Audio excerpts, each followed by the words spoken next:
حضرت عائشہ صدیقہ رضی اللہ تعالیٰ عنہ فرماتی ہیں میرے پاس ایک عورت آئی تو میں نے اسے اس کے ساتھ 2 بیٹیاں تھی اس کی، میرے پاس 3 کھجوریں تھی، میں نے اس بی بی کو دے دی، 2 بیٹیاں تھی۔ اس عورت نے کیا کیا میں دیکھ رہی تھی، ماں تھی نا اور بیٹیوں کی ماں تھی، اس نے پہلے ایک ایک کھجور دونوں بیٹیوں کے منہ میں ڈالی اور پھر جو کھجور اس کے پاس بچ گئی میرا خیال تھا یہ کھائے گی، لیکن اس ماں نے اس کھجور کے 2 ٹکڑے کیے اور وہ بھی اپنی بیٹیوں کے منہ میں ڈالے۔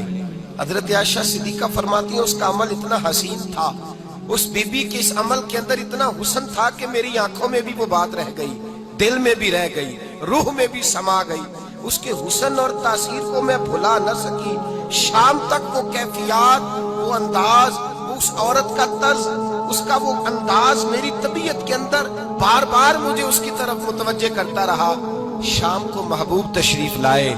نبی کریم صلی اللہ علیہ وسلم شام کو جب تشریف لائے تو حبیب پاک علیہ السلام کو میں نے بتلایا، میں نے کہا حضور بی بی آئی تھی،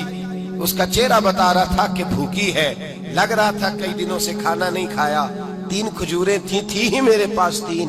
2 بیٹیوں کو دے دی، وہ کھا سکتی تھی، لیکن یا رسول اللہ صلی اللہ علیہ وسلم اس نے کھائی نہیں، وہ بھی کھجور 2 ٹکڑے کر کے بیٹیوں میں بانٹ دی ہے۔ حضرت عائشہ کہتی ہے دیر تک حضور میری بات کو سنتے رہے، دیر تک میری طرف دیکھتے رہے، اس تصور کو، بیٹی کے پیار کے اس ذائقے دیر تک محبوب محسوس کرتے رہے، اور پھر فرمایا عائشہ جو دنیا میں بیٹیوں کی وجہ سے آزمایا جائے گا، جب قیامت کا دن آئے گا تو رب اس سے حساب نہیں لے گا، بے حساب ہی جنت میں داخل فرما دے گا۔ اللہ پھر اس سے حساب نہیں لے گا جو بیٹی کے سبب سے آزمایا جائے۔ یعنی حضور نے باپ کو کہا کہ بیٹی کو مصیبت نہ سمجھنا، اگر کبھی اس کے میکے سے جھگڑے کا پیغام بھی آ جائے، اگر کبھی دوبارہ تجھے اس کی طرف پلٹ کر جانا بھی پڑے۔ میرے نبی پاک صلی اللہ علیہ وسلم سے کسی صحابی نے کہا تھا یا رسول اللہ بہترین صدقہ کون سا ہے؟ حضور بہترین صدقہ کون سا ہے؟ وہ میرا مال جو اللہ کے راستے میں خیرات کروں تو رب مجھے زیادہ اجر عطا کرے، وہ کون سا ہے؟ تو میرے نبی پاک نے فرمایا اگر تیری بیٹی واپس لوٹ آئی، طلاق کی وجہ سے یا بیوہ ہو کر واپس آ گئی، اور تجھے اس لوٹنے والی بیٹی پر کچھ خرچ کرنا پڑا، تو تیرے رسول کا وعدہ یہ ہے کہ اللہ تجھے اس روپے پر سب سے زیادہ اجر عطا فرمائے گا، اس پیسے پر اللہ تجھے سب سے زیادہ۔ انہیں بوجھ نہ جاننا، ان کی آزمائشوں پہ پریشان نہ ہونا۔ کر کبھی بیٹی کا پیغام آ جائے کہ اس کو پھر سے یہ تکلیف ہوئی ہے، باپ سمجھنے لگا تھا کہ میں تو فارغ ہو گیا، نکاح کر کے میں فارغ ہوں، پھر اگر کبھی اسے پیغام آئے تو میرے مصطفیٰ کریم نے فرمایا وہ پریشان نہ ہو، وہ دکھی نہ ہو، بلکہ جو بیٹی کی وجہ سے آزمایا جائے گا اس سے تو حساب ہی نہیں لیا جائے گا، اللہ بغیر حساب ہی جنت عطا فرما دے گا۔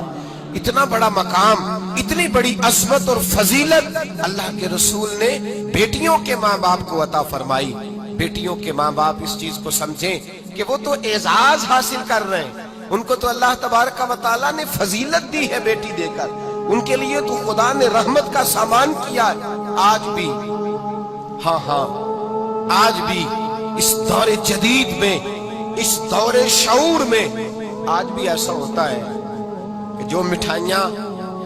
بیٹوں کے پیدا ہونے پہ بٹتی ہیں وہ بیٹیوں کے پیدا ہونے پہ تقسیم نہیں ہوتی۔ آج بھی ہمارے زمانے میں بھی جو رنگ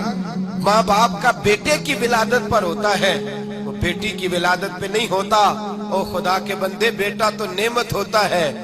نعمت کا حساب لیا جائے گا، اور بیٹی تو رحمت ہوتی ہے۔ جب بیٹی پیدا ہوتی ہے تو سمجھ لے خدا نے تیری خطائیں بخش دی ہے،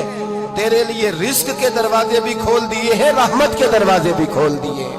اس نے تو تیرے اوپر فضل کیا ہے۔ یہاں تو تجھے زیادہ مٹھائی بانٹنی چاہیے، یہاں تو تجھے زیادہ اعزاز کا خیال کرنا چاہیے، اور یہاں تو نے توجہ ہی نہیں کی۔ تو یاد رکھیے بیٹی کو عظمت دی اسلام، فضیلت دی۔ ایک پہلو بیٹی کو اور بھی یاد رکھنا ہے کہ جہاں بیٹی کو فضیلت عطا فرمائی وہاں بیٹی کی ذمہ داری بھی لگائی،